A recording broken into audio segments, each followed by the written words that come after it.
Hello, everybody. It's Carnage. I got lucky. It's once a man, Cobra Commander. Don't go. 2024 San Diego Comic Con G.I. Joe Classified Series exclusive. Once a man, Cobra Commander. This was not easy to get. I am nowhere near San Diego, so making it to the Comic Con was not in the cards for me. So I had to procure mine otherwise. And it finally showed up today. I was pretty excited to get it, so I already was able to do some photography with him. There are actually two hymns here. You have Cobra Commander making his transition to a Cobra. And we have two of the steps along the way, two of the transitional portraits, if you will.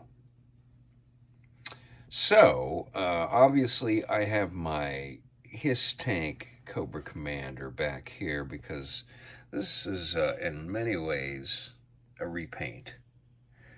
But as you can see, even looking at some of the cool details that are the same, like the belt, you can see that they did a bit of a different paint scheme on his belt buckle, and actually pretty darn cool.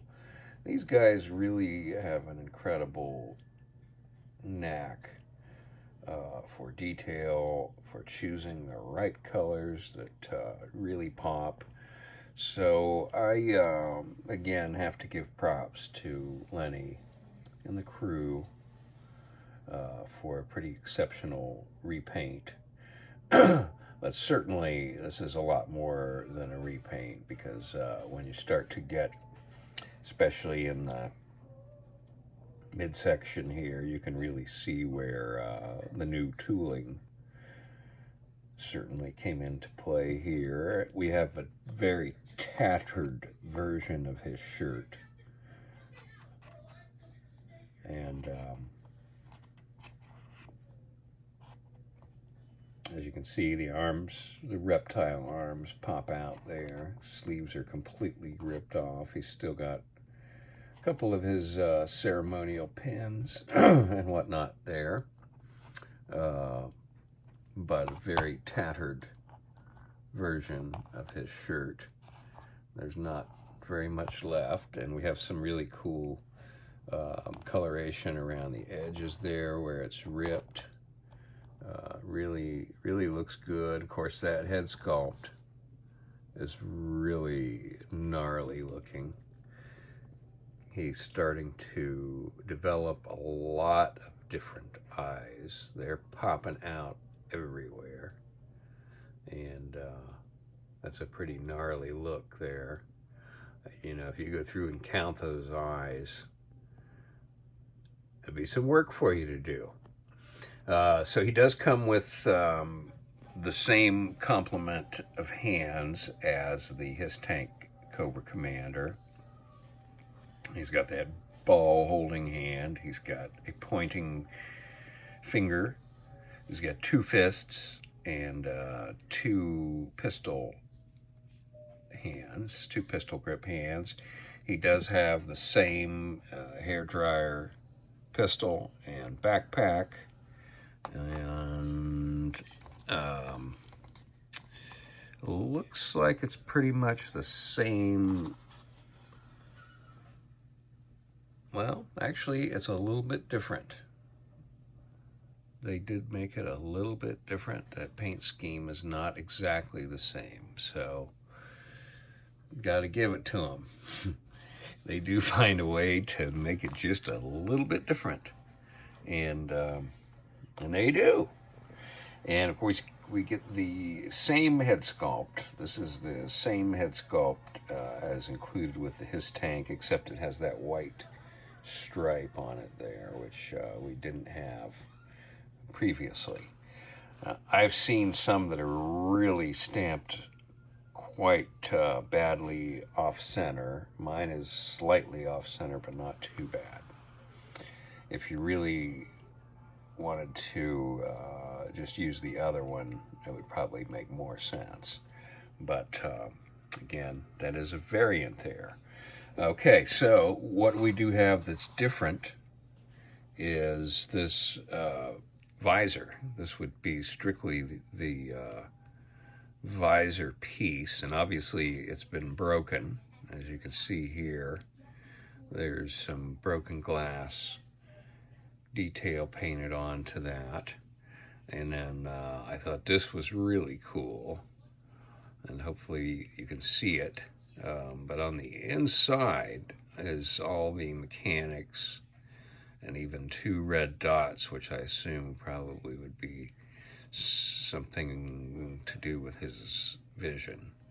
But I tried to, there we go, tried to use this piece in a couple of different photos because I think it's a really, really neat one. We very seldom get to see under the visor, behind the visor, under the visor of Cobra Commander, and I thought this was a really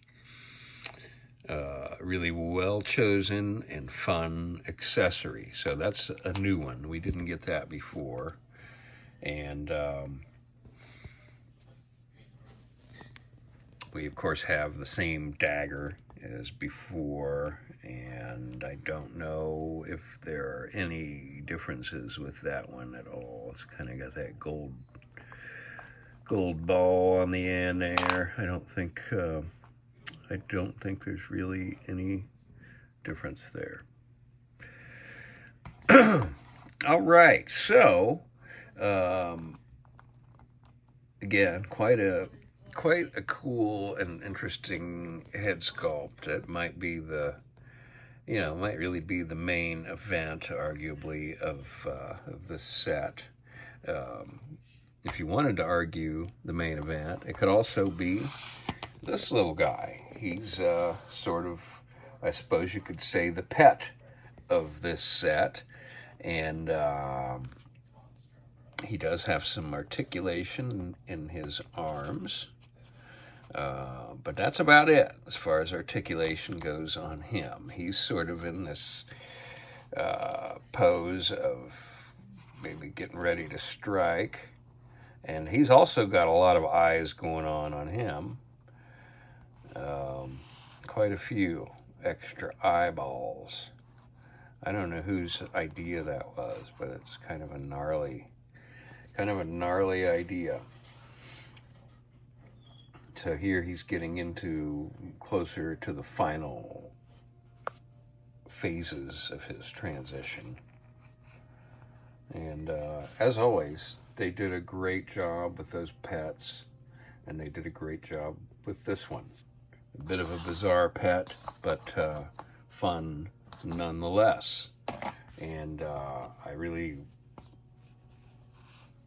the different reds and pinks that they chose for the inside of his mouth really give it a very wet,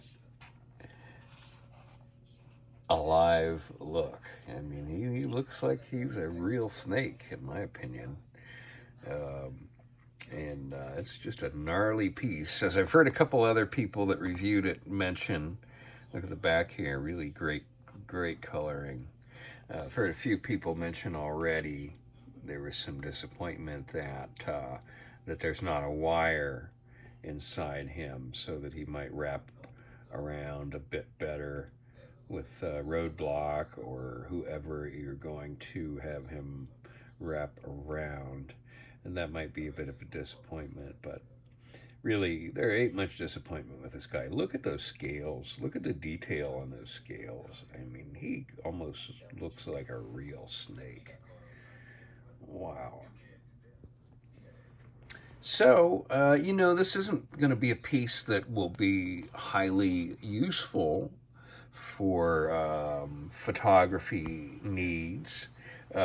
He tells a very specific story, and I think it'll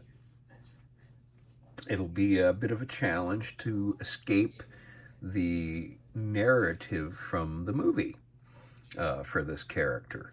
And he's more of a transition of a particular character than a particular character. So again, using him might be a bit of a challenge, but I think it's going to be a fun challenge to come up with new stories and new reasons for this guy to exist, new reasons for Cobra Commander to be going through a tortured and painful, because this looks painful, a painful transition. Lenny and the gang, again, did a really great job.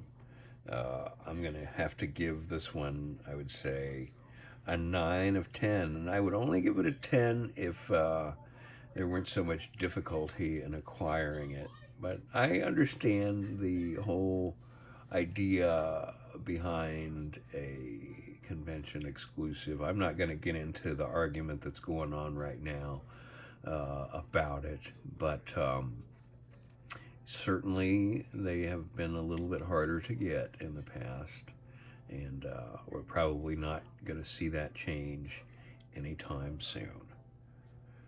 All right, I'm curious what you guys think about it. How difficult was it to acquire this? Hopefully you didn't have to go to the lengths that I did to get it. Please do subscribe. Please do hit the like button. Notifications, all that business. G.I. Joe Classified, photography, if that's your thing. I hope you'll stick around. Thanks for watching, folks. We'll see you soon.